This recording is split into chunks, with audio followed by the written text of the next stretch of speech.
Hello everyone. तो आज सकाल सकाल आम जाकि पहुँच जाइलु ओडिशार गोटे बहुत ही सुंदर जगह लोकेशन जी सुंदर थिला जाकि से जगह पहुँच जाकू सेतिक मध्य कष्ट होइतिला। सकाल सकाल ब्रह्मपुर प्राय 120 किलोमीटर ड्राइविंग करके आम जाकि पहुँच जाइलु गजपति डिस्ट्रिक्ट रे। लोकेशन टी होची ओडिशार second highest peak of mountain माने मु कहूची महेंद्रगिरी कथा।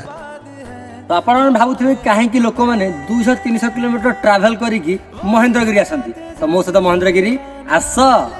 आपण मैंने कौटी देखी भावुथे कि आम जा सकाल सकाल जगह पहुँचलु किंतु ना आम जा पहुँचला बेलू है दिन 11टा तथापि एठी कुहुड़ी कमु न थाए। बहुत पुरातन कालरू एठी पूजा पाई आसुचंती प्रभु परशुराम। तले देखा जाउथबा ए मंदिर प्राय 2 किलोमीटर पहाड़ चढ़ी सारा पर आपण मैंने दर्शन करें भीम पूजा करुवा शिवलिंग को।